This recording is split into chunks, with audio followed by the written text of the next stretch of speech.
예, 오늘 하루도 하나님의 풍성하신 사랑을 생각하시고 기쁨으로 승리하시기를 축복합니다.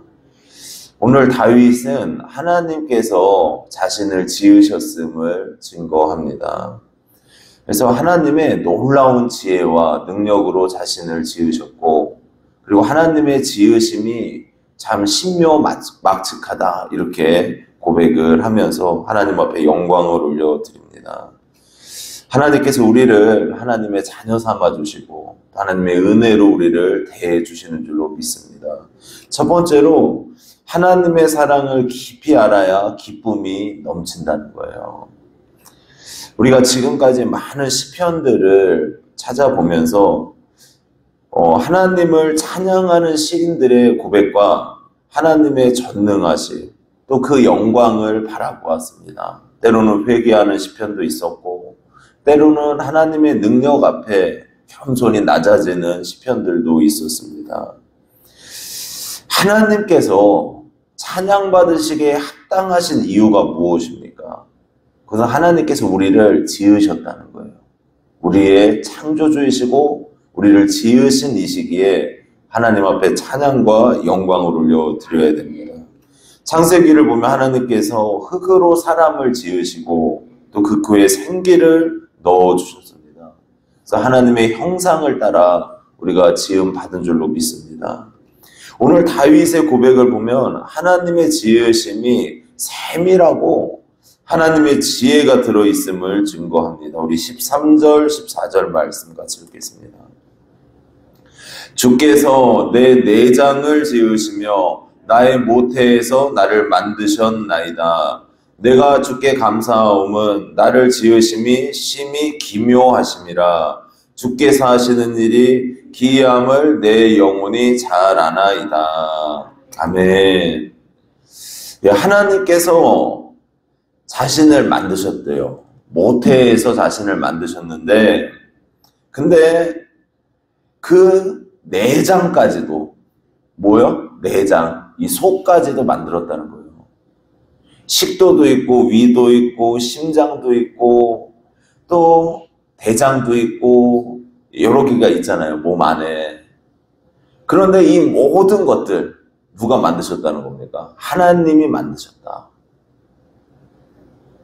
다윗의 그 마음속에 하나님이 내 몸을 만드셨는데 어떻게 이렇게 정말 기이하고 아름답고 세밀하게 만드셨을까? 이러한 생각을 지금 하고 있는 것입니다. 요즘에 그러잖아요. 유전자가 전달된다 그러잖아요. 부모의 유전자가 자녀들에게 전달된다. DNA라 그래요. 근데 창조과학회에서는 그렇게 이야기합니다. 이 유전자를 하나님이 주셔서 그 사람이 이렇게 손과 발과 눈과 코와 입과 이런 모든 것이 전달되도록 하셨다는 거예요. 그러니까 하나님의 놀라운 솜씨 가운데 이 유전자들도 전달이 된다는 것이죠. 그래서 우리가 하나님께서 우리를 세밀하게 창조해 주신 줄로 믿고 믿음으로 또 기쁨으로 사시기를 바랍니다. 또 16절 17절 말씀 같이 읽겠습니다. 내 형질이 이루어지기 전에 주의 눈이 보셨으며 나를 위하여 정한 날이 하루도 되기 전에 주의 책에 다 기록이 되었나이다. 하나님이여 주의 생각이 내게 어찌 그리 보배로우신지요. 그 수가 어찌 그리 많은지요. 아멘. 그러니까 우리의 형체가 지어지기도 전에 이미 하나님이 우리를 보고 계셨대요. 그리고 하나님의 책에 기록이 되었다고 말씀을 하고 있습니다. 이것은 무엇을 나타냅니까? 하나님께서 우리를 사랑하시고 우리를 창조하시고 지으심에 우리를 세밀하게 알고 계시다는 거예요. 그 어느 누구보다 잘 아시는 분, 나에 대해서 하나님께서 가장 잘 아시는 분이라고 말씀을 하고 있습니다. 사랑하신다는 거죠, 우리를. 부모님이 자녀를 사랑합니까? 안 합니까? 사랑하잖아요. 그거 이상으로 하나님이 우리를 사랑하시고 우리를 귀히 여겨주시는 줄로 믿습니다. 근데 신앙생활을 하면서 참 마음이 아픈 것은 하나님의 사랑을 우리가 느껴야 되거든요. 하나님이 나를 얼마나 소중히 생각하시고 귀히 여기시고 그 은혜와 사랑을 마음 깊이 느껴야 되는데 그 사랑을 느끼지 못할 때가 너무나 많이 있더라는 것입니다. 그래서 신앙생활이 오래되면은 형식적으로 예배 드릴 수가 있어요. 그냥 몸만 왔다 갔다. 근데 진짜 중요한 건 뭡니까? 하나님께서 나를 사랑하신다는 그 마음, 그 은혜를 누리고 나도 주님을 사랑합니다. 이 고백으로 예배 드려야 되는 거죠. 노래 중에 그런 노래 있죠. 마주치는 눈빛이 무엇을 말하는지 난 아직 몰라. 난 정말 몰라. 가슴만 두근두근 그러잖아요. 정말 그래요. 마주치는 눈빛이 뭔지 모르겠대요. 근데 마음은 어떻게 한대요? 두근두근한대요. 이게 어떤 마음입니까? 사랑하는 마음이잖아요. 사랑한다. 근데 우리의 마음이 하나님 앞에 나올 때 두근두근 하십니까? 아유, 시간 됐다 가자. 이거 아니에요. 그게 아니고 마음이 두근두근거리면서 야, 하나님 예배 드려야지. 하나님 만나야지. 이러한 마음으로 하나님 앞에 나오는 우리가 되기를 축복합니다. 무엇보다 사순절 기간이잖아요. 예수 그리스도가 십자가에 못 박혀 죽으셨는데 그 죽으심이 나를 사랑하심이라는 거예요. 나의 죄를 용서하시고 부활의 생명을 주시기 위하심을 믿으시고 우리가 기쁨으로 승리하기를 주님의 이름으로 축복합니다. 두 번째로 악을 떠나야 된다 말씀을 하고 있어요. 이 세상이 날이 갈수록 악해집니다. 어떤 가정은 그 유산 때문에 서로 나뉘어서 분쟁하고 싸우고 가족이 아니에요, 이제는. 또 예전에 어떤 출소한 사람이 한 가정을, 아주 행복한 가정을 무참하게 살해한 일이 있었어요. 근데 왜 그런 일을 했냐 그랬더니 자기는 이제 출소하고 얼마 되지 않아서 세상에 낙도 없고 기쁨도 없는데 그 가정을 지나가는데 거기서 막 웃음소리가 나더래요. 그게 너무 싫었대요. 그래가지고 그런 악한 일을 저질렀다는 거죠. 그러니까 세상이 날이 갈수록 악해집니다. 또 한번 보면은 하나님에 대해서 무시하는 사람들도 많이 생겼어요, 지금. 뭐 TV를 봐도 그렇고 어떤 영상들을 봐도 하나님에 대해 무시하고 멸시하는 사람들이 참 많아졌습니다. 이런 악한 상황에 대해서 성도가 어떻게 해야 되는가 말씀을 하고 있죠. 단호하게 악에 대해서 떠나가야 된다는 것입니다. 우리 19절에서 21절 말씀 한번 같이 읽겠습니다. 하나님이여 주께서 반드시 악인을 죽이시리이다. 피 흘리기를 즐기는 자들아 나를 떠날지어다. 그들이 주를 대하여 악하게 말하며 주의 원수들이 주의 이름으로 헛되이 맹세하나이다. 여호와여 내가 주를 미워하는 자들을 미워하지 아니하오며 주를 치러 일어나는 자들을 미워하지 아니하나이까. 아멘. 다윗의 고백이 무엇입니까? 하나님께서 악인들을 죽이시리이다. 그리고 피 흘리기를 즐기는 자들아 나에게서 떠나라. 이렇게. 그러니까 악한 자들에 대해서 자기 자신이 물들고 싶지 않다는 거죠. 우리가 악에 노출되면은 처음에는 그 유혹이 달콤하단 말이에요. 근데 계속적으로 물들다 보면은 마음이 무뎌지고 죄를 짓고 하나님을 떠나게 될 수도 있다는 거죠. 그러니까 피 흘리기를 즐기는 자들아 나를 떠날지어다. 악을 허용하지 않겠다고 이야기합니다. 제가 초등학교 때 그 당구장에 가서 작은 아버지랑 이제 같이 가가지고 갔더니 그 오락 게임 같은 게 있었다 그랬잖아요. 그래서 돈 넣고 했는데 막 돈이 나오는 거예요.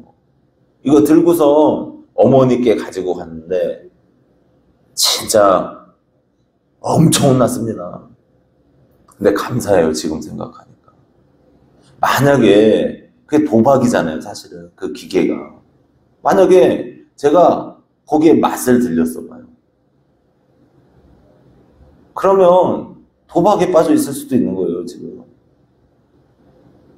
이 도박에 한번 빠진 분들은 막 그러잖아요. 손모가지를 잘라도 도박을 한다 그러잖아요. 그 정도로 이 중독이 강하다는 말이죠.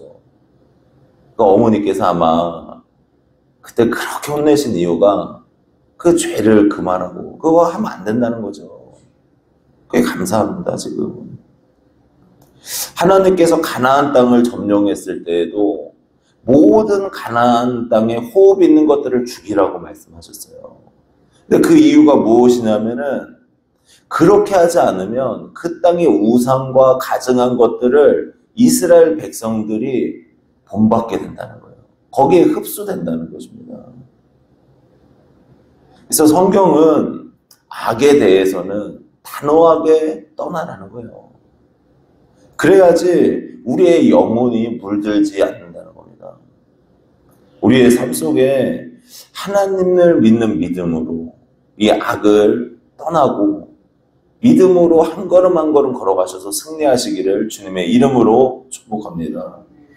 그리고 마지막으로 자신의 신앙을 점검하며 인도하심을 구해야 된다고 말씀을 하고 있어요.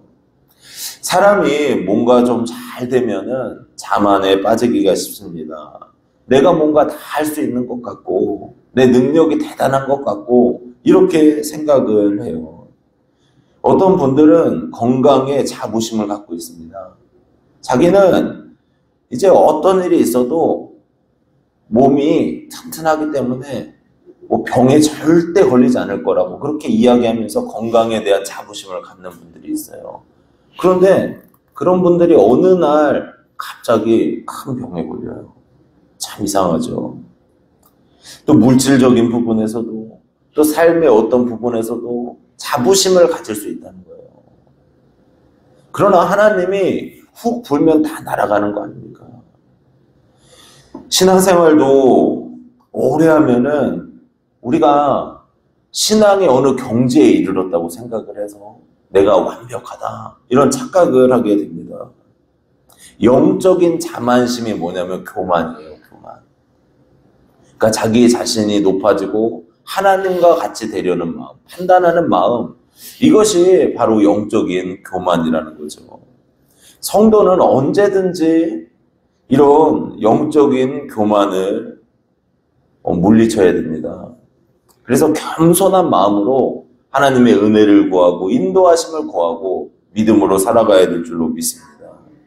다윗은 늘 하나님과 동행하면서 하나님을 바라보며 의지하던 인물입니다.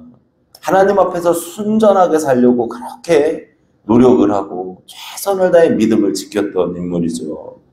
그런데 이런 다윗이 하나님 앞에 고백하는 것이 무엇입니까? 우리 23절, 24절 말씀 같이 읽습니다. 하나님이여 나를 살피사 내 마음을 아시며 나를 시험하사 내 뜻을 아옵소서. 내게 무슨 악한 행위가 있나 보시고 나를 영원한 길로 인도하소서. 아멘. 하나님 앞에 자신의 마음을 살펴달라고 기도드리고 있어요. 또 나를 시험하셔서 내 뜻을 하나님께서 살펴달라는 거예요. 이게 무엇입니까? 자기 자신의 신앙을 점검해 달라는 거예요. 하나님 앞에. 그리고 악한 행위가 있으면 그 악한 행위에 대해서 회개하게 하시고 그리고 선한 길을 걸어갈 수 있도록 인도하여 주옵소서. 이렇게 하나님 앞에 기도드리고 있습니다. 그러니까 겸손한 거예요. 우리의 신앙이 완벽하고 내가 높아지지 않도록 하나님께서 나를 다스려 주십시오. 하나님께서 나의 마음을 지켜주십시오. 이렇게 기도드리고 있습니다.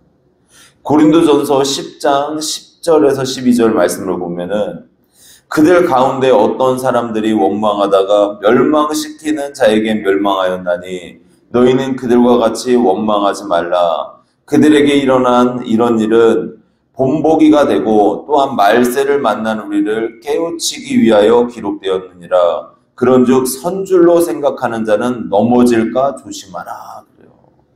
그러니까 내가 섰다, 나 이 정도면 됐다, 이런 마음을 먹지 말라는 거예요. 선줄로 아는 자는 넘어질까 조심하래요. 그러니까 하나님 앞에서는 늘 겸손하게 무장하고 하나님의 은혜를 구하고 나 자신을 잘 살펴서 믿음의 길을 걸어가야 될 줄로 믿습니다. 그래서 우리가 이 겸손하게 하나님의 뜻을 구하시고 믿음으로 승리하는 귀한 삶이 되시기를 주님의 이름으로 축복합니다. 그래서 오늘 세 가지로 말씀을 드렸습니다. 신앙생활을 하면서 하나님의 사랑을 깊이 알아야 돼요. 그래야 기쁨이 있고 즐거움이 있습니다. 독생자 예수 그리스도를 주실 정도로 우리를 사랑하신 그 풍성한 은혜를 기억하시고 기쁨으로 승리하시기를 축복합니다. 두 번째로 악을 떠나야 된다는 거예요. 우리가 악에 물들 수 있거든요. 자꾸 가까워지면은 우리의 심령도 상하고 악한 죄를 짓고 하나님과 멀어지게 됩니다. 그러니까 악을 떠나고 단호하게 대처해야 됨을 말씀을 하고, 또 마지막으로 하나님 앞에서 자기의 믿음을 점검하는 거예요. 내 신앙을. 그래서 내가 하나님의 뜻대로 걸어갈 수 있도록 내 마음을 낮추고 겸손하게 은혜를 구하셔서 마지막까지 승리하는 믿음 생활이 되시기를 주님의 이름으로 축복합니다. 기도드리겠습니다.